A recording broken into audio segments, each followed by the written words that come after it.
Hi friends, സച്ചിയുടെയും രേവതിയുടെയും പുതിയൊരു episode റിവ്യൂയിലേക്ക് എല്ലാവർക്കും സ്വാഗതം. അങ്ങനെ നമ്മുടെ ദേവും ലക്ഷ്മി അമ്മയും കൂടെ സംസാരിച്ചുകൊണ്ടിരിക്കുകയാണ് കേട്ടോ. ലക്ഷ്മി അമ്മയാണെങ്കിൽ ദേവുവിനോട് പറയുന്നുണ്ട്, എന്തായാലും രേവതി മോളുടെ ഈ അവസ്ഥയ്ക്ക് കാരണം ആരാണെന്നറിയില്ല, എന്തായാലും ദൈവം കണക്കിന് ശിക്ഷ കൊടുക്കുമെന്നൊക്കെ പറയുകയാണേ. അപ്പോഴേക്ക് ദേവ് പറയുന്നുണ്ട്, ദൈവം പിന്നെയല്ലേ അമ്മേ, അതിനു മുമ്പായിട്ട് സച്ചിയേട്ടൻ കൊടുക്കേണ്ടവർക്ക് നന്നായിട്ട് കൊടുത്തോളൂ എന്ന് പറയുകയാണേ. അപ്പോഴേക്ക് ദേവു പറയുന്നുണ്ട്, എന്തായാലും ഗജാനന്ദനല്ല അത് ചെയ്തതെന്ന് ഉറപ്പായല്ലോ, ഇനിയിപ്പോൾ എൻ്റെ ഒരു സംശയം എന്ന് പറയുന്നത് ആന്റണി ആയിരിക്കുമോന്നാ. അപ്പോഴേക്കും ലക്ഷ്മിയമ്മ ചോദിക്കുന്നുണ്ട്, അതെന്താ നീ അങ്ങനെ പറഞ്ഞത്? അല്ലമ്മേ, സച്ചിയേട്ടനാണെങ്കിൽ ആന്റണിക്ക് സച്ചിയേട്ടനോട് ഒന്ന് രണ്ട് പ്രാവശ്യമായിട്ട് ഭയങ്കര വൈരാഗ്യവും അടിയും ഒക്കെ ഉണ്ടായതല്ലേ.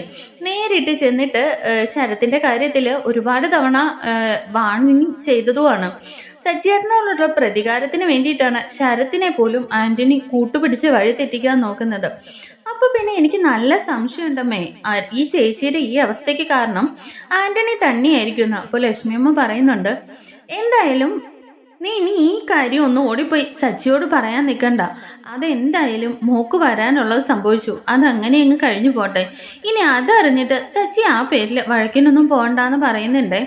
അതിനുശേഷമായിട്ട് പിന്നീടായിട്ട് കാണിക്കുന്നത് ശരത്താണെങ്കിൽ കോളേജിൽ പോകുന്ന വഴിയിൽ ശരത്തിനും മനസ്സിലൊരു സംശയമുണ്ട്, ആന്റണി ആയിരിക്കും ഇനി ഇത് ചെയ്തതെന്ന്. അങ്ങനെ ആന്റണിയുടെ അടുത്ത് അതിനെക്കുറിച്ചൊന്ന് ചോദിക്കാനായിട്ട് പോവാണ് കേട്ടോ. എന്നാൽ ഈ സമയം നമ്മുടെ ആന്റണിയും വേറൊരാളും കൂടി ഇങ്ങനെ സംസാരിച്ചുകൊണ്ട് നിൽക്കുകയാണ്. പെട്ടെന്ന് തന്നെ ശരത്ത് ആ കാര്യമെല്ലാം മറിഞ്ഞു നിന്ന് കേൾക്കുന്നുണ്ട്. ആന്റണി അപ്പോൾ പറയുന്നുണ്ട്, എന്തായാലും ഞാൻ അവനിട്ട് കരുതി കൂട്ടി ഒന്ന് തന്നെ കൊടുത്തതാ. ആ സച്ചിക്ക് നോവണമെങ്കിലേ അത് അവക്കിട്ട് തന്നെ നോവണം, കൊട്ടേൻ്റെ അടുത്ത് കൊട്ടിയാലേ പ്രയോജനമുള്ളൂ എന്ന് പറയുകയാണേ. അപ്പോഴേക്കും അയാൾ ചോദിക്കുന്നുണ്ട്, അപ്പോൾ ഇതൊക്കെ എന്തിനു വേണ്ടിയിട്ട് ചെയ്തതാ? അത് പറഞ്ഞില്ലേടാ, അതെ കൊല്ലണമെന്ന് വിചാരിച്ചിട്ടൊന്നുമല്ല ചെയ്തത്, അവക്ക് ചെറിയൊരു പരിക്ക്, അത് അവൻ്റെ നെഞ്ച് കീറി തന്നെ വേണം, അത് അവൻ്റെ കണ്ണീരൊഴുകണമെങ്കിൽ അവക്ക് നോവണം. അപ്പോൾ പിന്നെ ഇതല്ലേ മാർഗമുള്ളൂ. അവിടെ സ്കൂട്ടിക്കിട്ടേ ചെറുതായിട്ട് ഞാനൊന്ന് തട്ടിയതേ ഉള്ളൂ, പിന്നെ അവൾ അങ്ങനെ വീണ് കിടക്കുന്ന കണ്ടപ്പോൾ ഞാനോർത്തു തീർന്നെന്നാ. എന്തായാലും ഇത്രയൊക്കെയല്ലേ ഉള്ളൂ, പൊള്ളേൻ്റെ അടുത്ത് പൊള്ളുകയും ചെയ്തു, എനിക്ക് ഒരു സമാധാനമായി. അന്ന് അവനെ എന്നോട് ചെയ്തു കൂട്ടിയതിനൊക്കെ ഇത് തന്നെ ഉള്ളൂ എനിക്കൊരു സമാധാനിക്കാനുള്ള വഴി. ഇപ്പോൾ അവൻ അത്ര ആളുകളുടെ മുമ്പിൽ വെച്ച് എന്നെ തല്ലി, പോലീസ് സ്റ്റേഷനിൽ വെച്ച് പോലും അപമാനിച്ചു.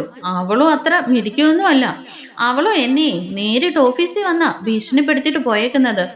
എന്തായാലും ഈ കാര്യത്തിൽ ഞാൻ സംതൃപ്തനാണെന്ന് ആന്റണി പറയുന്നുണ്ട്. അപ്പോൾ അയാൾ ചോദിക്കുന്നുണ്ട്, അല്ല അത് പിന്നെ ശരത്തെങ്ങാണോ അറിഞ്ഞു കഴിഞ്ഞാൽ എന്ത് ചെയ്യും? അവനാണെങ്കിൽ അവൻ്റെ അളിയനേക്കാളും പ്രിയം ആന്റണിയോടാ. ഇനിയിപ്പോൾ അവനെങ്ങാണോ അറിഞ്ഞു കഴിഞ്ഞാൽ ആകെ പ്രശ്നമാവില്ലേ? ഏയ്, അവൻ ഒരിക്കലും ഇതൊന്നും അറിയാൻ പോകുന്നില്ല. തന്നെയല്ല, ഇനി എന്തെങ്കിലും അറിഞ്ഞാൽ തന്നെ സച്ചിയോടുള്ള ദേഷ്യം കൊണ്ട് അവനത് വിശ്വസിക്കുക പോലും ഇല്ല. അത്രയ്ക്ക് വിശ്വാസമാണ് അവനെ എന്നെ. അവന് വേണ്ട ക്യാഷും കാര്യങ്ങളും എല്ലാം ചെയ്തു കൊടുത്തേ അവനെ ഞാൻ കൂടെ കൂട്ടിയിരിക്കുന്നതേ വെറുതെയാണെന്നാണ് വിചാരിച്ചിരിക്കുന്നത്. അവനെ വെച്ച് തന്നെ ഞാൻ സച്ചിയെയും അവളെയും നശിപ്പിക്കും. അത് ഞാൻ എൻ്റെ കണ്ണുകൊണ്ട് കാണുമെന്നിങ്ങനെ ആന്റണി പറയുകയാണേ. അപ്പോഴേക്കും അയാൾ ചോദിക്കുന്നുണ്ട്, അല്ല അതെന്തായാലും ആന്റണി പറഞ്ഞത് ശരിയാണ്, എന്തായാലും അവനവൻ്റെ അളിയനേക്കാളും കാര്യം നിങ്ങളോട് തന്നെയാണ്. എന്നാലും എന്തായാലും പെങ്ങളല്ലേ, പെങ്ങൾക്ക് നൊന്തതറിഞ്ഞാൽ അവൻ അടങ്ങിയിരിക്കുമോ? അപ്പോൾ ആന്റണി പറയുന്നുണ്ട്, എടാ അതിനല്ലേ നിങ്ങളെയൊക്കെ വേണ്ടത്. അവൻ എന്തെങ്കിലും അറിഞ്ഞുകൊണ്ട് വന്നാൽ തന്നെ അതിനെയൊക്കെ മറികടക്കുന്ന രീതിയിൽ നമുക്ക് സച്ചിക്കെതിരായിട്ട് നീങ്ങണം. അവൻ എൻ്റെ കൂടെ ഉള്ളിടത്തോളം കാലം എനിക്ക് തൽക്കാലം സച്ചിയിൽ നിന്ന് അവനെ എങ്ങനെയെങ്കിലും തറ പറ്റിക്കാനുള്ള കരുക്കൾ നീക്കേണ്ടതേ അവനെ വെച്ചിട്ടാണ്. അപ്പോൾ പിന്നെ മറ്റൊരു മാർഗ്ഗമില്ല. എന്തായാലും എനിക്ക് കാണേണ്ടത് സച്ചിയുടെ നാശമാണ്. അതിനു വേണ്ടിയിട്ട് ഞാൻ എന്ത് കളിയും കളിക്കുമെന്നൊക്കെ ഇങ്ങനെ പറയുകയാണേ. എന്നാൽ ഈ സമയം ശരത്ത് ഇതെല്ലാം കേട്ടുകൊണ്ട് തന്നെ ആകെ ഷോക്കായി നിൽക്കുകയാണ്. ശരത്ത് മനസ്സിൽ ചിന്തിക്കുന്നുണ്ട്, എന്തായാലും ഇപ്പം ആന്റണി ചേട്ടനോട് നേരിട്ട് പറയാൻ പോയാൽ എനിക്ക് തന്നെ എതിർത്ത് നിൽക്കാൻ കഴിയില്ല. എന്തായാലും സച്ചിയേട്ടൻ പറഞ്ഞതൊക്കെ ശരിയാണ്. ഇവൻ ഒരിക്കലും എൻ്റെ നന്മ ഓർത്തിട്ടല്ല, ഞങ്ങളുടെ കുടുംബം തന്നെ നശിപ്പിക്കാനായിട്ടാണ് ഇവൻ ഇതിനൊക്കെ ഒരുങ്ങിയിരിക്കുന്നത്. എന്തായാലും ഈ കാര്യം സച്ചിയേട്ടനോട് തന്നെ പോയി പറയണമെന്ന് തീരുമാനിച്ച് പെട്ടെന്ന് തന്നെ അവിടെ നിന്ന് ചന്ദ്രോദയത്തിലേക്ക് പോകുന്നുണ്ട്. അങ്ങനെ ശരത് അങ്ങോട്ട് ചന്ദ്രോദയത്തിലേക്ക് കയറി ചെല്ലുന്ന സമയത്ത് നമ്മുടെ സച്ചിയാണെങ്കിൽ രേവതിയുടെ കാര്യങ്ങളൊക്കെ ഇങ്ങനെ നോക്കി വീൽ ചെയറിലാണല്ലോ. അപ്പോൾ ഇങ്ങനെ കുളിച്ചിട്ട് വന്നിരിക്കുകയാണ് രേവതിയുടെ തലയൊക്കെ ഇങ്ങനെ തോർത്തിയൊക്കെ കൊടുക്കുകയാണ് കേട്ടോ. ഇത് കണ്ടുകൊണ്ടാണ് ശരത് അങ്ങോട്ട് കയറി ചെല്ലുന്നത്. ശരത്തിനെ കാണുമ്പോൾ തന്നെ രവിയാണെങ്കിൽ പറയുന്നുണ്ട്, ആ ശരത്തോ കയറി വാ, എന്തൊക്കെയുണ്ട് വിശേഷം, കോളേജിലെ പഠിത്തങ്ങളൊക്കെ എങ്ങനെ പോകുന്നുണ്ടോ എന്നൊക്കെ ചോദിക്കുന്നുണ്ട്. അതൊക്കെ ശരിയായിട്ട് നന്നായിട്ട് പോകുന്നു അങ്കിൾ. പിന്നെ ഞാൻ ചേച്ചീനെ ഒന്ന് കാണാൻ വേണ്ടി വന്നതാന്ന് പറഞ്ഞിട്ട് നമ്മുടെ രേവതിയുടെ അടുത്തേക്ക് പോവാണ് കേട്ടോ. അപ്പൊ രേവതി ചോദിക്കുന്നുണ്ട്, ആഹാ നിനക്ക് ഇപ്പോഴെങ്കിലും ഒന്ന് വരാൻ തോന്നിയല്ലോടാ. ഞാൻ ഇന്നലെ കൂടി അമ്മേനെ വിളിച്ചിട്ട് പറഞ്ഞതേ ഉള്ളൂ, അവന് ഇതുവരെ ഇങ്ങോട്ടൊന്നും തിരിഞ്ഞു നോക്കിയില്ലെന്ന്. എന്തായാലും എനിക്ക് സന്തോഷമായി നീ വന്നല്ലോ എന്നൊക്കെ പറയുകയാണേ.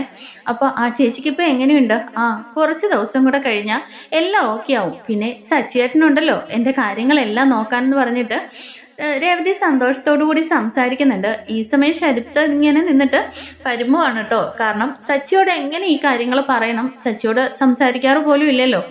പറയണമെന്നൊന്നും അറിയാതെ ഇങ്ങനെ ടെൻഷൻ അടിച്ച് നിൽക്കുന്നുണ്ടെങ്കിലും സച്ചി ആണെങ്കിൽ ശരത്തിനെ ഇങ്ങനെ നോക്കുന്നുണ്ട് കേട്ടോ. എന്നാൽ പെട്ടെന്ന് തന്നെ ശരത്താണെങ്കിൽ സച്ചിയോട് പറയുന്നുണ്ട്, സച്ചിയേട്ടാ എനിക്കൊരു കാര്യം പറയണം. ആ എന്താ പറയാനുള്ളത്, പറഞ്ഞോ എന്നിങ്ങനെ ദേഷ്യപ്പെട്ട് സച്ചി പറയുന്നുണ്ട്.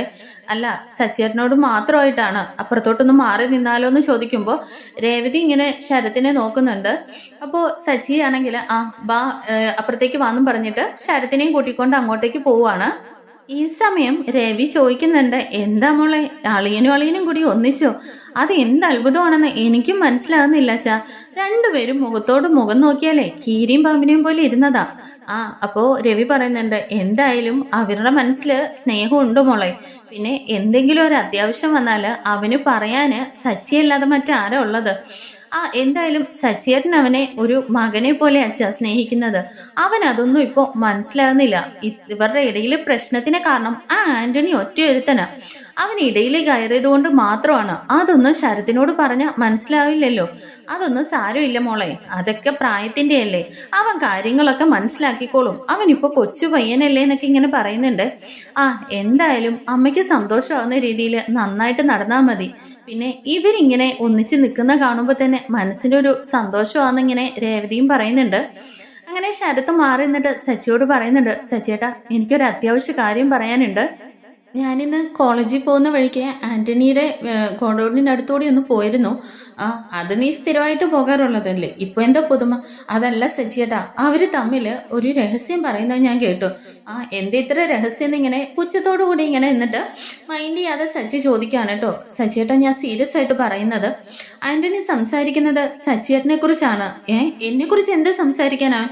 അതെ സച്ചിയേട്ടാ, അവനെ പലപ്പോഴായിട്ട് സച്ചിയേട്ടൻ അടി കൊടുത്തതും അന്ന് പോലീസ് സ്റ്റേഷനിൽ വെച്ച് അടി കൊടുത്തതും ആളുകളുടെ മുമ്പിൽ വെച്ച് അപമാനിച്ചതുമൊക്കെ ആൻ്റണി ഭയങ്കര മനസ്സിൽ വൈരാഗ്യമായിട്ടാണ് ഏറ്റെടുത്തിരിക്കുന്നത്. അതിന് പകരമായിട്ട് ചേച്ചീനെയാണ് അവർ കരുവാക്കിയത്. സച്ചിയേട്ടന് ചേച്ചിക്ക് നൊന്നാലേ സച്ചിയേട്ടന് നോവുള്ളൂന്ന് മനസ്സിലാക്കിയിട്ട് തന്നെ ആ ചേച്ചിയുടെ ആക്സിഡന്റിന്റെ പിന്നിൽ ആന്റണിയാണെന്ന് പറയാം കേട്ടോ. ഇത് നോക്കുമ്പോഴേക്കും നമ്മുടെ സച്ചി ആകെ അങ്ങ് ദേഷ്യപ്പെട്ട് ഇങ്ങനെ വെക്കണം. എന്താ നീ പറഞ്ഞത്? അതെ സച്ചിയേട്ടാ, ഞാൻ ഇപ്പോഴാണ് ആന്റണിയെ കുറിച്ചിട്ട് എല്ലാം മനസ്സിലാക്കിയത്. അവൻ സച്ചിയേട്ടനെ അപകടത്തിൽപ്പെടുത്താനും വേണ്ടിയിട്ട് അവൻ എന്നെ ഒരു കരുവായിട്ട് ഉപയോഗിക്കുമായിരുന്നു. എന്നാ സച്ചിയേട്ടാ എനിക്ക് പണത്തിനൊക്കെ ഒരുപാട് ആവശ്യം ഉണ്ടായിരുന്നല്ലോ. അമ്മയുടെ കാര്യങ്ങളൊക്കെ നോക്കാനും കോളേജിലെ കാര്യത്തിനുമൊക്കെ ഇഷ്ടം പോലെ പൈസ ആന്റണി ചേട്ടൻ തന്നിരുന്നു. അതുകൊണ്ടാവണം ആന്റണി പറയുന്നതൊക്കെ ഞാൻ അതുപോലെ വിശ്വസിച്ചു. എന്നെ മറ്റു കാര്യങ്ങൾക്കൊന്നും തല്ലാനോ മറ്റു കാര്യങ്ങൾക്കൊന്നും അയാൾ വിളിച്ചിരുന്നില്ല. അതുകൊണ്ട് തന്നെ ആന്റണി ഒരു മോശക്കാരനാണെന്നും സച്ചിയേട്ടൻ പറഞ്ഞപ്പോൾ ഞാൻ വിശ്വസിച്ചിരുന്നില്ല. എന്നാൽ ഇന്നാണ് ഞാൻ മനസ്സിലാക്കിയത്, സച്ചിയേട്ടനെയും രേവതി ചേച്ചിയെ ഇല്ലാതാക്കാൻ വേണ്ടിയിട്ട് മാത്രമാണ് എന്നെ അയാൾ ഉപയോഗിക്കുന്നതെന്ന്. സച്ചിയേട്ടാ ഇനിയിപ്പോൾ എന്നെ പോലും അയാൾ കൊല്ലാൻ മടിക്കില്ല എന്ന് ഞാൻ മനസ്സിലാക്കി. ഇനിയിപ്പോൾ എനിക്ക് പറയാൻ ആരുമില്ല. ചേച്ചിയെ ഉപദ്രവിച്ചതിന് സച്ചിയേട്ടൻ അയാളോട് മറുപടി ചോദിക്കണമെന്നൊക്കെ ഇങ്ങനെ ശരത്ത് പറയുന്നുണ്ട്. അങ്ങനെ ശരത്ത് സച്ചിയോട് ഒരുപാട് മാപ്പൊക്കെ ചോദിക്കുന്നുണ്ട് കേട്ടോ. സച്ചിയേട്ടൻ എന്നോട് ക്ഷമിക്കണം, ഞാൻ ഇത്രയും നാൾ ചെയ്തതൊക്കെ നല്ലതാണെന്ന് വിചാരിച്ചിട്ടാണ്. എന്നാൽ സച്ചിയേട്ടനെ മനസ്സിലാക്കാൻ ഞാൻ ഒരുപാട് വൈകി എന്നൊക്കെ പറഞ്ഞിട്ട് മാപ്പ് ചോദിക്കുകയാണ് കേട്ടോ. അപ്പോഴേക്കും സച്ചി പറയുന്നുണ്ട്, സാരമില്ല, നീ ഇപ്പോഴെങ്കിലും കാര്യങ്ങളൊക്കെ മനസ്സിലാക്കിയല്ലോ. എന്തായാലും ഇത്രയും നാള് ആ ഗജാനന്ദനാണ് അവനെ ഞാൻ തല്ലിയെങ്കിലും അവൻ തീർത്തു പറഞ്ഞതാണ് അവനല്ല ചെയ്തതെന്ന്. എങ്കിലും ഞാൻ വിശ്വസിച്ചില്ല. എന്നാൽ ആന്റണിയെ കുറിച്ച് ഞാനൊന്ന് മനസ്സിൽ പോലും വിചാരിച്ചില്ല. പിന്നെ രേവതി കാരണമാണ് പുറത്തേക്കൊന്ന് പോയി പ്രശ്നങ്ങൾ ഉണ്ടാക്കുമെന്ന് രേവതിക്ക് പേടിയാണ്. അതുകൊണ്ട് പോലീസ് സ്റ്റേഷനിൽ ഒരു കംപ്ലൈന്റ് കൊടുത്ത് നിർത്തുമെന്ന് പറഞ്ഞിട്ട് രേവതി നിർബന്ധിച്ചുകൊണ്ടാണ് അതിന്റെ പിന്നാലെ ഞാൻ പോയത്. പോകാഞ്ഞതെന്ന് ഇങ്ങനെ പറയണേ. അപ്പൊ ശരത്ത് പറയുന്നുണ്ട്, സച്ചിയേട്ടാ എന്തായാലും ആന്റണി ഇനി എന്തിനും മടിക്കില്ല. പിന്നെ ഞാനാണ് ഈ കാര്യം പറഞ്ഞതെന്ന് ഒരിക്കലും ആന്റണി അറിയണ്ട. ആന്റണിയുടെ കൂടെ നിൽക്കുന്ന പോലെ തന്നെ ഞാൻ നിൽക്കാം. ആന്റണിയുടെ പ്ലാനുകളൊക്കെ അറിയാൻ ചെയ്യാലോ. പിന്നെ സച്ചിയേട്ടാ അവനെ എന്തായാലും വെറുതെ വിടരുത്. എന്തായാലും എൻ്റെ ചേച്ചീനെ കൊലപ്പെടുത്താനാണ് അവൻ ശ്രമിച്ചത്. അവന്റെ രണ്ട് കാലും തന്നെയാ തല്ലി ഒടിക്കണ്ടേന്നൊക്കെ ഇങ്ങനെ ശരത്ത് പറയുന്നുണ്ട്. അപ്പോഴേക്കും സച്ചി പറയുന്നുണ്ട്, എന്തായാലും നീ ഇനി പഠിക്കാനുള്ള കാര്യങ്ങളൊക്കെ നോക്ക്, ബാക്കി ഞാൻ നോക്കിക്കോളാന്ന് പറയുന്നുണ്ട്. അങ്ങനെ സച്ചിയേട്ടാ ഞാൻ പോയിട്ട് വരട്ടെ എന്നും പറഞ്ഞ് ശരത്ത് അവിടെ നിന്ന് ഇറങ്ങുകയാണ്. അങ്ങനെ സച്ചിയാണെങ്കിൽ വീണ്ടും ശരത്തിനെ വിളിച്ചിട്ട് പറയുന്നുണ്ട്, ശരത്തെ പിന്നെ ഒരു കാര്യം, നിനക്ക് പഠിക്കാൻ എത്ര ക്യാഷ് വേണമെങ്കിലും എന്നോട് ചോദിച്ചാൽ മതി, ഞാൻ തന്നോളാം. അതിനിപ്പോ ഒരു മടിയും വിചാരിക്കണ്ട. അതിനി പുതിയ അബദ്ധങ്ങളിൽ പോയി ചാടുകയും വേണ്ടാന്ന് പറയാണേ. അപ്പൊ ശരത്ത് പറയുന്നുണ്ട്, ഇല്ല സച്ചിയേട്ടാ, ഇനി ഞാനാ ഒരബദ്ധത്തിലും ചെന്ന് ചാടില്ല. പിന്നെ ഇനി ഉള്ള പൈസയും കൊണ്ടൊക്കെ ജീവിക്കാൻ ഞാൻ അത്യാവശ്യം പഠിച്ചിട്ടുണ്ട്. പിന്നെ സൈഡായിട്ട് എന്തെങ്കിലും ചെയ്യാനും ഞാൻ പ്ലാൻ ചെയ്തിട്ടുണ്ട്. എന്തായാലും സച്ചിയേട്ടനും രേവതി ചേച്ചിയും ഇവിടെ എങ്ങനെയാണ് ജീവിക്കുന്നതെന്ന് എനിക്കറിയാം. അപ്പൊ പിന്നെ സച്ചിയേട്ടനെ ഇനിയും ഞാൻ ബുദ്ധിമുട്ടിക്കേണ്ട കാര്യമില്ലല്ലോ. അതൊന്നും സാരമില്ല എന്ന് പറഞ്ഞിട്ട് ശരത്ത് അവിടെ നിന്ന് ഇറങ്ങുകയാണ് കേട്ടോ. രേവതിയോട് പറയുന്നുണ്ട്, ചേച്ചി ഞാൻ പോയിട്ട് വരാം. എടാ ഒരു ഗ്ലാസ് വെള്ളമെങ്കിലും കുടിച്ചിട്ട് പോ, ഒന്നും കഴിച്ചു പോലും ഇല്ലല്ലോ. സാരമില്ല ചേച്ചി, എനിക്ക് കോളേജിൽ പോകണമെന്ന് പറഞ്ഞിട്ട് ശരത്ത് അവിടെ നിന്ന് ധൃതി വെച്ച് പോവാണ് കേട്ടോ. ഈ സമയം രേവതി ചോദിക്കുന്നുണ്ട്, എന്താ സച്ചിയേട്ടാ, എന്തായാലും നിങ്ങൾ തമ്മിൽ സംസാരിച്ച് കണ്ടല്ലോ, എനിക്ക് സമാധാനമായി. എന്താ ശരത്ത് ഇത്ര കാര്യമായിട്ട് പറഞ്ഞത്? ഒന്നുമില്ല രേവതി. അതല്ല, എന്തോ ഉണ്ടല്ലോ സച്ചിയേട്ടാ. ഇത്രയും നേരം നിങ്ങൾ എന്തോ സംസാരിച്ചിട്ട് ഒന്നുമില്ലെന്നോ? അല്ല രേവതി, അവൻ എന്നോട് ഒരിക്കൽ പറയല്ലെന്ന് വാക്ക് പറഞ്ഞതാണ്. നിന്നോട് ആ കാര്യങ്ങളൊക്കെ പതുക്കെ ഞാൻ പറയാന്ന് പറയാണേ. അപ്പൊ രവി പറയുന്നുണ്ട്, മോളെ അളിയനും കൂടി സംസാരിച്ച കാര്യങ്ങൾ എന്തെങ്കിലുമൊക്കെ ആവട്ടെ, അതിനിപ്പോ നമുക്ക് അറിഞ്ഞിട്ട് എന്തിനാന്ന് ചോദിക്കണേ. ശരി അച്ഛാ, ഞാൻ ചുമ്മാ ചോദിച്ചതേ ഉള്ളൂന്ന് രേവതിയും മറുപടി പറയുന്നുണ്ട്. അങ്ങനെ സച്ചിയാണെങ്കിൽ രേവതിയെ കൊണ്ടുപോയി കട്ടിലിൽ കിടത്തുകയാണ് കേട്ടോ. രേവതി, എനിക്ക് അത്യാവശ്യമായിട്ട് ഒരു ഓട്ടം വന്നിട്ടുണ്ട്, ഞാൻ പോയിട്ട് വരാം. നീ ഫുഡൊക്കെ കഴിച്ചല്ലേ, ഇനി റെസ്റ്റ് എടുക്കെന്ന് പറയാണേ. അപ്പോൾ രേവതി ചോദിക്കുന്നുണ്ട്, സച്ചിയേട്ടനിപ്പോൾ കോളൊന്നും വരുന്നത് ഞാൻ കണ്ടില്ലല്ലോ. അത് രേവതി, മഹേഷ് ഇപ്പോൾ മെസ്സേജ് അയച്ചിരുന്നു, അവന് വന്ന ഓട്ടോ, അവനെന്തോ അർജന്റായിട്ട് പോയി. അപ്പൊ എന്നോട് പോകാൻ പറഞ്ഞു, കസ്റ്റമർ അവിടെ വെയിറ്റ് ചെയ്യാം, ഞാൻ പോയിട്ട് വരാമെന്നും പറഞ്ഞിട്ട് പോവാണേ. എന്നാൽ സച്ചിയുടെ മട്ടും ഭാവവും ഒക്കെ കാണുമ്പോൾ രേവതിക്ക് വല്ലാത്തൊരു സംശയമൊക്കെ തോന്നുന്നുണ്ട്. അങ്ങനെ രവിയോട് പറയുന്നുണ്ട്, അച്ഛാ രേവതി ഒന്ന് ശ്രദ്ധിച്ചോണേ, ഞാനൊരു ഓട്ടം പോയിട്ട് വന്ന് പറഞ്ഞിട്ട് സച്ചി ധൃതി വെച്ച് പുറത്തേക്ക് പോവാണ് കേട്ടോ. ഈ സമയം രേവതിയാണെങ്കിൽ രവിയോട് പറയുന്നുണ്ട്, അച്ഛാ ആ പോക്കിൽ എന്തോ ഒരു പന്തികേടുണ്ട്. സച്ചിയേട്ടന് ഒരു ഓട്ടം വന്നതായിട്ടൊന്നും ഞാൻ കണ്ടില്ല, എന്തോ ഒരു മിസ്റ്റേക്ക് ഉണ്ടല്ലോ എന്ന് പറയുമ്പോ അതൊന്നുമില്ല മോൾ, അതൊന്നും ഓർത്ത് ടെൻഷൻ അടിക്കണ്ട, അവൻ പോയിട്ട് ഇപ്പൊ ഇങ്ങ് വന്നോളൂല്ലോ എന്ന് പറഞ്ഞിട്ട് രവി ഒരു പത്രം വായിച്ചുകൊണ്ട് അവിടെ ഇരിപ്പുണ്ട് കേട്ടോ. പിന്നെ സച്ചി നേരെ പോകുന്നത് നമ്മുടെ ആന്റണിയുടെ സ്ഥലത്തേക്കാണ്. സച്ചിയെ കണ്ടപാടെ ആന്റണി ചോദിക്കുന്നുണ്ട്, എന്താ സച്ചി ഈ വഴിയൊക്കെ? എനിക്ക് എന്തായാലും നീ വരാനുള്ള കാരണങ്ങൾ ഒരുക്കി കഴിഞ്ഞാൽ പിന്നെ വരാതിരിക്കാൻ പറ്റില്ലല്ലോ. അതെന്താ സച്ചി അങ്ങനൊരു ടോക്ക്? അതെ, ഞാൻ കാര്യങ്ങളൊക്കെ അറിഞ്ഞിട്ടാണ് ഇങ്ങോട്ടേക്ക് വന്നത്. നീ എൻ്റെ രേവതീനെ വണ്ടി ഇടിച്ച് വീഴ്ത്തുവല്ലേടാന്ന് ചോദിച്ചിട്ട് ബാക്കിയൊന്നും മറുപടി പോലും നിൽക്കാതെ തന്നെ ആന്റണിയെ ഒത്തിരി അങ്ങ് തല്ലുകയാണ് കേട്ടോ സച്ചി. അപ്പോഴേക്കും ആന്റണി പറയുന്നുണ്ട്, സച്ചി നീ ആവശ്യമില്ലാതെ വന്ന് എൻ്റെ കളത്തിൽ വന്ന് വെറുതെ സീനുണ്ടാക്കരുത്. ഞാൻ രേവതിനെ ബൈക്ക് ആക്സിഡന്റ് ആക്കിയെന്നോ, നീ ആവശ്യമില്ലാത്തൊന്നും പറയല്ലേ, ഞാൻ അറിഞ്ഞിട്ട് കൂടിയില്ല എന്നൊക്കെ പറയുന്നുണ്ട്. അപ്പോഴേക്കും സച്ചി പറയുന്നുണ്ട്, ഞാൻ കാര്യങ്ങളെല്ലാവേ തെളിവ് സഹിതം അറിഞ്ഞിട്ടാണ് വന്നിരിക്കുന്നത്. CCTV ദൃശ്യങ്ങളും നിന്റെ ഇടിച്ച വണ്ടിയൊക്കെ ഞാൻ കയ്യോട് പൊക്കിയിട്ടുണ്ട്. ഇനി ഇപ്പോഴേ നിന്നെ ഞാൻ വെറുതെ വിടാൻ പോകുന്നില്ല. വേറെ ആരെയായിരുന്നെങ്കിലും ഞാൻ സഹിച്ചേനടാ, എൻ്റെ രേവതിക്കാണ് നൊന്തത്, അത് ഞാൻ സഹിക്കില്ല എന്ന് പറഞ്ഞിട്ട് ഭയങ്കരമായിട്ട് അടിക്കാണ് കേട്ടോ. എന്നാൽ ആന്റണിയുടെ കൂട്ടത്തിലുള്ളവരൊക്കെ വന്നിട്ട് സച്ചിയെ തല്ലാനും പിടിച്ചു മാറ്റാനും ഒക്കെ ശ്രമിക്കുന്നുണ്ടെങ്കിലും നന്നായിട്ട് കൺട്രോൾ വിട്ടിട്ട് ആന്റണീനെ പൊതിരെ അങ്ങ് തല്ലുന്നുണ്ട്. അപ്പോഴേക്കും വീണ്ടും വീണ്ടും ആന്റണി സച്ചിനെ ഇങ്ങനെ തള്ളി മാറ്റിയിട്ടൊക്കെ പറയുന്നുണ്ട്, സച്ചി ഞാനല്ല ചെയ്തത്, ഇനി നീ ഒരക്ഷരം മിണ്ടല്ലടാ, നീ എൻ്റെ രേവതിനെ കാല് തല്ലിയിടിക്കും അല്ലേ, അവിടെ ജീവൻ എന്തെങ്കിലും ആപത്ത് സംഭവിച്ചിരുന്നില്ലെങ്കിൽ ഞാൻ നിന്നെ വെച്ചേക്കില്ലായിരുന്നു എന്നൊക്കെ പറഞ്ഞിട്ട് ഭയങ്കരമായിട്ട് സച്ചി അങ്ങ് അടിക്കുന്നുണ്ട്. കുറെ തള്ളി കിട്ടി കഴിയുമ്പോഴേക്കും ആന്റണി ഭയങ്കര ദേഷ്യത്തോടു കൂടി വിളിച്ച് പറയുന്നുണ്ട്. സച്ചി ഇങ്ങനെ തള്ളി മാറ്റിയിട്ടിട്ട് എഴുന്നേറ്റ് എന്ന് പറയാണ് കേട്ടോ. അതേടാ, ഞാൻ തന്നെയാ അവളെ കൊല്ലാൻ നോക്കിയത്. അതെ, നിനക്ക് നോവണമെങ്കിൽ അവിടെ തൊടണമെന്ന് എനിക്കറിയാം. അവളെ കൊല്ലാനാ ഞാൻ നോക്കിയത്, പക്ഷെ ചത്തില്ലല്ലേ, കാലൊടിഞ്ഞതേ ഉള്ളൂ എന്ന് പറഞ്ഞിട്ടിങ്ങനെ ആന്റണി പുച്ഛിക്കാണ് കേട്ടോ. ഇത് കേൾക്കുമ്പോഴേക്കും സച്ചിക്ക് ഭയങ്കര ദേഷ്യം വന്നിട്ട് അവിടെ ഒരു ഇരുമ്പ് വടി കിടപ്പുണ്ടായിരുന്നു. അതെടുത്തോണ്ട് വന്നിട്ട് ആന്റണിയുടെ രണ്ട് കാലും തല്ലി അങ്ങ് ഓടിക്കുകയാണ് കേട്ടോ. അതിനെ നീ ഇനി എഴുന്നേറ്റ് നടന്നിട്ടല്ലേടാ എൻ്റെ രേവതിയുടെ ദേഹത്ത് ഒരു പൊടി പോലും വീഴാൻ ഇനി ഞാൻ അനുവദിക്കില്ല എന്ന് പറഞ്ഞിട്ട് അങ്ങ് അടിക്കുകയാണ് കേട്ടോ. എന്നാൽ ബാക്കിയുള്ളവരൊക്കെ പിടിച്ചു മാറ്റാൻ വരുന്നുണ്ടെങ്കിലും സച്ചിയുടെ അന്നേരത്തെ ദേഷ്യത്തിന് ആന്റണിയുടെ രണ്ട് കാലും തല്ലി അടിച്ചിട്ട് സച്ചി അവിടെ നിന്ന് പോവുകയാണ്. അങ്ങനെ ആന്റണിയുടെ കൂട്ടത്തിലുള്ളവരൊക്കെ കൂടിയിട്ട് ആന്റണീനെ ഹോസ്പിറ്റലിലേക്ക് കൊണ്ടുപോകുന്നുണ്ട്. അതിനുശേഷം ആന്റണി ആണെങ്കിൽ പോലീസുകാർ എൻക്വയറിക്ക് വരുമ്പോൾ സച്ചി ആണെങ്കിൽ എന്നെ മർഡർ അറ്റംപ്റ്റ് ആണെന്ന് പറഞ്ഞിട്ട് കേസ് ഫയൽ ചെയ്യാണ്. അങ്ങനെ ചന്ദ്രോദയത്തിലേക്ക് പോലീസുകാരെത്തുകയാണ് സച്ചിയെ അറസ്റ്റ് ചെയ്യാൻ വേണ്ടിയിട്ട്. അങ്ങനെ പോലീസുകാരെ കാണുമ്പോൾ രവിയാണ് കേട്ടോ ഇറങ്ങി വരുന്നത്. എന്താ എന്താ സാർ, എന്താ ഇവിടെയെന്ന് ചോദിക്കുമ്പോൾ അതെ, എവിടെ നിങ്ങളുടെ മോൻ സച്ചി, എന്താ സാർ അവൻ എന്തെങ്കിലും എന്ന് ചോദിക്കുമ്പോൾ അതെ, ഒരാളെ കൊല്ലാൻ ശ്രമിച്ചിട്ടേ മോൻ ഇവിടെ പെരക്കകത്ത് കയറി ഒളിച്ചിരിക്കുകയാണോ, ഇങ്ങോട്ട് ഇറക്കി വിടെന്ന് പറയാണേ. ഈ ഒച്ചയൊക്കെ കേൾക്കുമ്പോഴേക്കും നമ്മുടെ വർഷയെ കൊണ്ടിട്ട് രേവതി ഇങ്ങനെ പുറത്തേക്ക് കൊണ്ടുവരാൻ പറയുന്നുണ്ട് കേട്ടോ. അങ്ങനെ വർഷയാണെങ്കിൽ രേവതിയെയും പുറത്തേക്ക് കൊണ്ടുവരുന്നുണ്ട്. അപ്പോഴേക്കും ചോദിക്കുന്നുണ്ട്, എന്താ അച്ഛാ, എന്താ മോളെ സച്ചിയെ അറസ്റ്റ് ചെയ്യാനാണ് വന്നിരിക്കുന്നത്. സച്ചിയേട്ടനെയോ, എന്താ അച്ഛാ പറയുന്നത്? അതെ, അപ്പോഴേക്കും അയാൾ പറയുന്നുണ്ട്, ഓ അയാളുടെ ഭാര്യയാണോ? അതെ, ഭർത്താക്കന്മാര് രാവിലെ തൊട്ടേ എവിടേക്ക് പോകുന്നെന്നൊക്കെ ഭാര്യമാർ അറിഞ്ഞിരിക്കണം. ആന്റണി എന്ന് പറഞ്ഞ ഒരാളുടെ ഗോഡൌണിൽ കയറിയിട്ട് അതിന്റെ സാധനങ്ങളെല്ലാം നശിപ്പിച്ചത് പോരാഞ്ഞിട്ട് അയാളെ കൊല്ലാനും ശ്രമിച്ചിരിക്കുന്നത്. രണ്ട് കാലും തല്ലി ഒടിച്ചതിന് ശേഷം അയാള് ഗുരുതരാവസ്ഥയിൽ ഹോസ്പിറ്റലിലാണ്. എന്തായാലും അവനെ അറസ്റ്റ് ചെയ്യാനാണ് വന്നിരിക്കുന്നത്. മർഡർ അറ്റംപ്റ്റ് ആണ്. എന്തായാലും കരുതിയിരുന്നോ എന്ന് പറഞ്ഞിട്ട് പോലീസുകാർ പറയാട്ടോ. ഇത് കേൾക്കുമ്പോഴേക്കും രേവതിക്ക് ഭയങ്കര ടെൻഷനാണ്. അച്ഛാ, എന്തൊക്കെയാ ഇവര് പറയുന്നത്? സച്ചിയേട്ടൻ സച്ചിയേട്ടൻ എന്നൊക്കെ പറഞ്ഞിട്ട് ഇങ്ങനെ കരയുമ്പോൾ രവി പറയുന്നുണ്ട്, സാർ എന്തായാലും അവനിപ്പോ ഇല്ല, വന്ന ഉടനെ ഞങ്ങൾ പോലീസ് സ്റ്റേഷനിലേക്ക് വരാമെന്ന് പറയുന്നുണ്ട്. അങ്ങനെ അവനെ എവിടാണെങ്കിലും ഞങ്ങൾ പൊക്കുമെന്ന് പറഞ്ഞിട്ട് അവർ പോകുന്നുണ്ട്.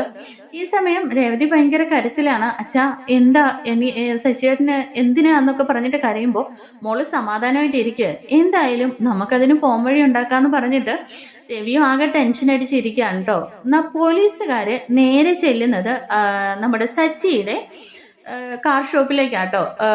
അങ്ങനെ ടാക്സി സ്റ്റാൻഡിലേക്കാണ്. സ്റ്റാൻഡിൽ ചെല്ലുമ്പോൾ തന്നെ സച്ചിയും മഹേഷും ഒക്കെ കൂടി സംസാരിച്ചുകൊണ്ടിരിക്കുകയാണ്.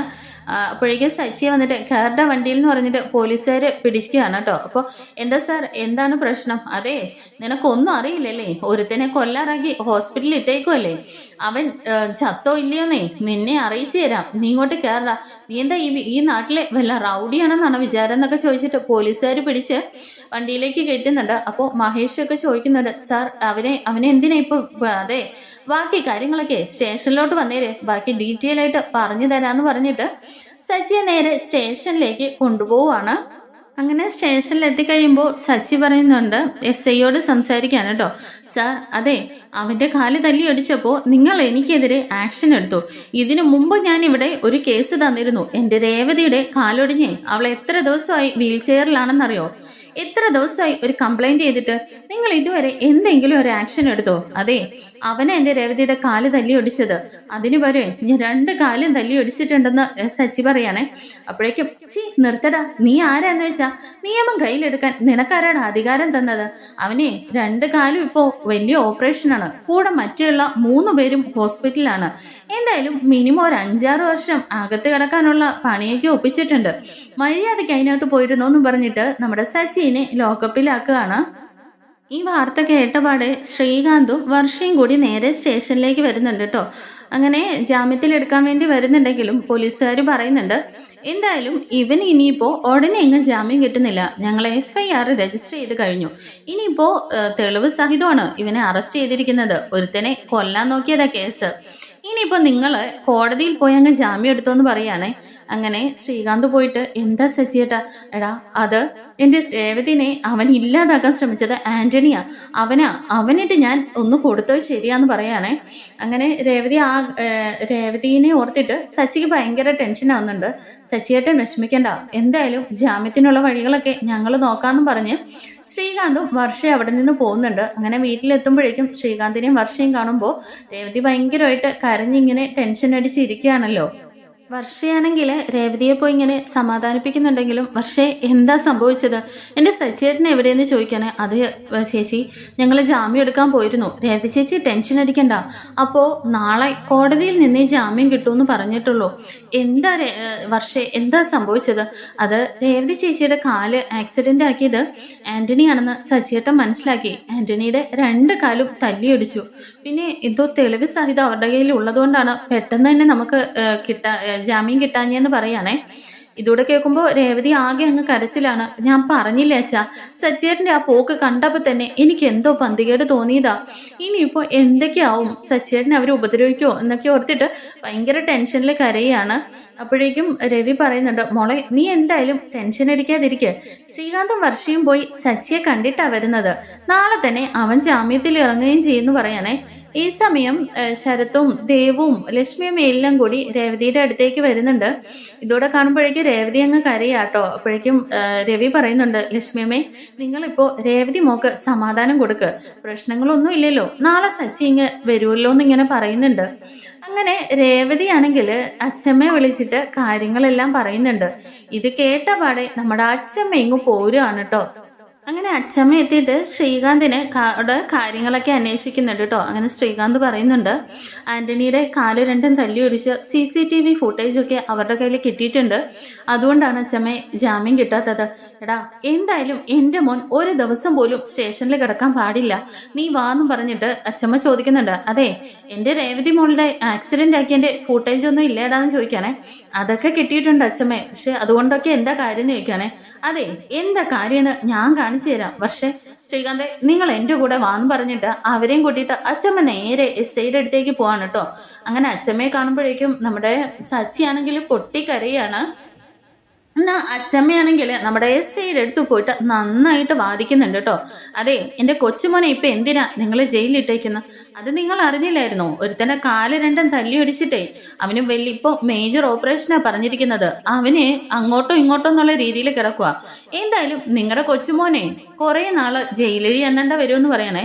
എന്നാൽ അച്ഛമ്മയ്ക്ക് നല്ല ദേഷ്യം വരുന്നുണ്ട്. അതെ, നിങ്ങൾ വീട്ടിൽ ഇവന്റെ ഭാര്യ ഒരാള് വീട്ടിലുണ്ട്, അതായത് എൻ്റെ കൊച്ചു മരുമകള്. അവളുടെ കാല് ഇതിനു മുമ്പ് വണ്ടി ആക്സിഡന്റ് ആയിട്ട് ഇവിടെ വന്ന് ഒരു കേസ് തന്നിരുന്നല്ലോ, അതിനെതിരെ നിങ്ങൾ ഒരു ആക്ഷനും എടുത്തില്ല. അതിന് ഞങ്ങൾക്ക് ആരാന്നൊന്നും അറിഞ്ഞില്ല, ഞങ്ങൾ അന്വേഷണം നടത്തുന്നുണ്ടല്ലോ. നിങ്ങൾ ഇനി കൂടുതൽ അന്വേഷണം നടത്തണമെന്നില്ല. തെളിവ് സഹിതമാണ് ഞങ്ങൾ വന്നിരിക്കുന്നത്.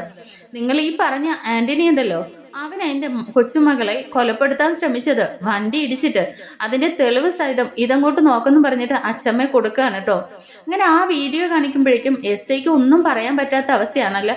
അപ്പോഴേക്കും പറയുന്നുണ്ട്, അത് നിങ്ങളിപ്പോൾ ഇപ്പോഴല്ലേ ഇതൊക്കെ പറഞ്ഞത്, എന്നാൽ അയാൾ തെളിവ് സഹിതം ഞങ്ങളോട് CCTV ഫുട്ടേജും തന്നിട്ട് മെയിനായിട്ട് കംപ്ലൈൻറ്റ് തന്നാണ്. ഞങ്ങൾക്കിപ്പോൾ ഇവനെ എന്തായാലും വിടാൻ പറ്റില്ല എന്ന് പറയുന്നുണ്ട്. എന്നാൽ അച്ഛമ്മ അതിനെതിരെ നന്നായിട്ട് വാദിച്ച് പോലീസുകാരെ തോൽപ്പിക്കുന്നുണ്ട് കേട്ടോ. അച്ഛമ്മയുടെ വാക്കുകൾക്ക് മുമ്പിൽ മുട്ടുമടക്കുകയാണ് നമ്മുടെ SI. അച്ഛമ്മ പറയുന്നുണ്ട്, അതെ സാറേ, നിങ്ങൾ എൻ്റെ കൊച്ചുമകനാണെങ്കിൽ ഇവിടെ വന്ന് നേരത്തെ തന്നെ ഇതിനു മുമ്പ് കംപ്ലൈൻറ്റ് ചെയ്തിരുന്നു. നിങ്ങൾ അതിനെതിരെ ഒരു ആക്ഷൻ എടുത്ത് നിങ്ങൾ കണ്ടുപിടിച്ചിരുന്നെങ്കിലേ അവൻ ഇതിനൊന്നും മുതിരത്തില്ലായിരുന്നല്ലോ. നിങ്ങൾ ചെയ്യാത്ത കാര്യം അവന് ചെയ്തപ്പോൾ അവനെതിരെ കേസോ, അതെന്ത് ന്യായമാണെന്നൊക്കെ ചോദിച്ചിട്ട് അവരുടെ അടുത്ത് നല്ല തീപ്പൊരിയായിട്ട് നമ്മുടെ അച്ഛമ്മ പൊരുതുന്നുണ്ട്. അങ്ങനെ അവർക്ക് മനസ്സിലാവുന്നുണ്ട്, ഇനി ഇതിനെതിരെ സംസാരിക്കാൻ പോയാൽ നമുക്ക് തന്നെയാവും കേസാവുക, പ്രശ്നങ്ങളാവുക, നിങ്ങളുടെ തൊപ്പി വരെ തെറിക്കുമെന്ന് മനസ്സിലാവുമ്പോൾ സച്ചിയെ വെറുതെ വിടുകയാണ് കേട്ടോ. അങ്ങനെ അച്ഛമ്മ സച്ചിയെ കൊണ്ട് തന്നെ വീട്ടിലേക്ക് ചെല്ലുന്നുണ്ട്. സച്ചിയെ കാണുമ്പോഴേക്കും രേവതി ഇങ്ങനെ പൊട്ടിക്കരയാണ് കേട്ടോ. എന്തിനാ സച്ചിയേട്ടാ ആവശ്യമില്ലാത്ത കാര്യങ്ങൾക്ക്? അതൊന്നും അല്ല രേവതി, എന്തായാലും നിന്റെ കാല് തല്ലി ഒടിച്ചിട്ട് ഞാനെങ്ങനെ അടങ്ങിയിരിക്കുമോ? എന്തായാലും അവൻ്റെ 2 കാലും തല്ലി ഒടിച്ചിട്ടാ ഞാൻ വന്നേക്കുന്നതെന്ന് പറയുന്നുണ്ട്. അങ്ങനെ അച്ഛമ്മയാണെങ്കിൽ സച്ചിയെ സമാധാനിപ്പിക്കുന്നൊക്കെ ഉണ്ട് കേട്ടോ. എന്തായാലും നീ നിന്റെ ഭാര്യയുടെ കാല് തല്ലിയടിച്ചവനെയല്ലേ, അല്ലാതെ നീ വെറുതെ അല്ലല്ലോ ആരെയും പോയി ഉപദ്രവിച്ചത്. നീ ആണടാ എൻ്റെ കൊച്ചുമകൻ എന്ന് പറഞ്ഞിട്ട് അച്ഛമ്മ ഇങ്ങനെ സച്ചിയെ കെട്ടിപ്പിടിച്ച് സമാധാനിപ്പിക്കുന്നൊക്കെ ഉണ്ട്. അങ്ങനെ ഈ സമയം അച്ഛമ്മയാണെങ്കിൽ സുധിയും ശ്രുതി അവിടെ നിൽക്കുന്ന കണ്ടിട്ട് അങ്ങോട്ടേക്ക് ചെല്ലുന്നുണ്ട് കേട്ടോ.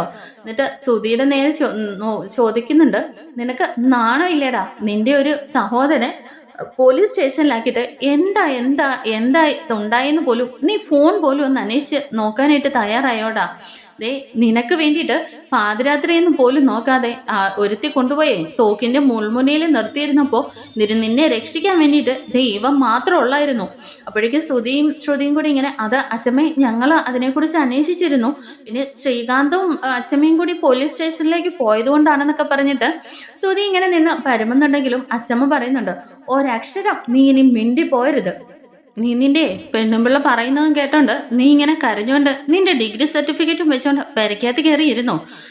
കൂടപ്പിറപ്പുങ്ങളെ നിന്റെ കൂടെ എന്നും കാണുള്ളൂ. ഒരാപത്ത് വന്നപ്പോഴേ അവനെ മേലും കീഴും നോക്കാതെ നിന്നെ രക്ഷിച്ചോണ്ട് വന്നൊന്നും മറക്കാനുള്ള സമയമൊന്നും ആയിട്ടില്ലല്ലോ അല്ലേ എന്ന് പറഞ്ഞിട്ട് അച്ഛമ്മയാണെങ്കിൽ പറയാട്ടോ. ഇത് കേൾക്കുമ്പോഴേക്കും ശ്രുതിയും ഇങ്ങനെ മിണ്ടാതെ തന്നെ കുനിഞ്ഞു നിൽക്കുകയാണ്. അപ്പോഴേക്കും അച്ഛമ്മ പറയുന്നുണ്ട്, വർഷമോളെ എല്ലാവർക്കും കഴിക്കാനുള്ള ഫുഡ് എടുക്ക്, സച്ചി വാ മോനേന്ന് പറഞ്ഞിട്ട് സച്ചിനെയും കൂട്ടിക്കൊണ്ട് എല്ലാവരും കൂടി ഫുഡ് കഴിക്കാനൊക്കെ പോവാണ്.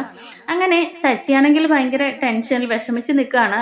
അച്ഛമ്മ അതിനെല്ലാം കാര്യം സമാധാനമായിട്ടൊക്കെ പറഞ്ഞു കൊടുത്തിട്ട് നമ്മുടെ സച്ചിയെ സമാധാനിപ്പിക്കുന്നുണ്ട്. അടുത്ത എപ്പിസോഡ് കാണുമ്പോഴേക്കും താങ്ക് യു ഫോർ വാച്ചിങ്.